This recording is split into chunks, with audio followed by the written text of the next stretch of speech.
Hello बच्चों, let's read the question. The question is find the velocity at which the kinetic energy of a particle equals to its rest energy. हमें वो velocity find out करनी जहाँ पर kinetic energy जो है particle की वो उसकी rest energy के बराबर हो जाती है.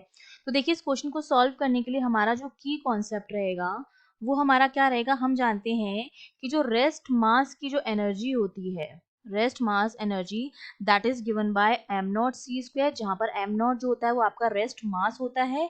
ठीक है.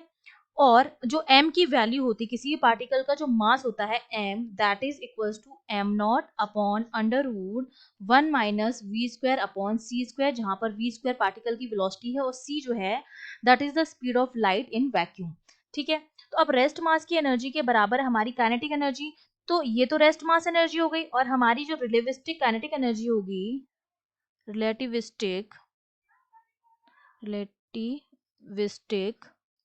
काइनेटिक एनर्जी वो मेरी किसके बराबर होगी, m minus m naught c square के बराबर. ठीक है. तो यहां पर मैं क्या करूंगी, वैल्यूज पुट कर दूंगी. ठीक है. मतलब ये वाली जो एनर्जी, ये इक्वेशन 1 है मेरी और ये इक्वेशन 2 है और दोनों मेरी क्या है, बराबर मुझे दे रखी है.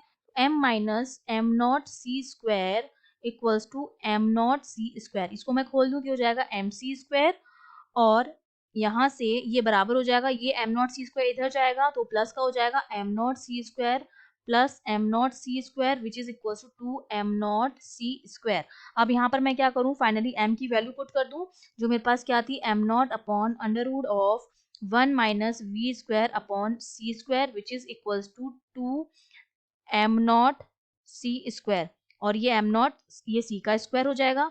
इसको जब हम सॉल्व करेंगे, सॉल्व करने पर ये वैल्यू हमें कितनी मिल जाएगी, ये हमें मिल जाएगी m naught c square cancel out हो जाएगा. ये बचेगा half equals to under root 1 minus v square upon c square. इसका रूट हटाएंगे तो यहाँ पर स्क्वायर हो जाएगा तो 1/4 equals to 1 minus v square upon c square.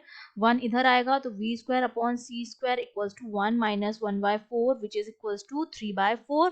Cross multiply कर देंगे तो वी स्क्वायर जो मेरे पास आएगा वो आएगा सी स्क्वायर इंटू 3/4 के.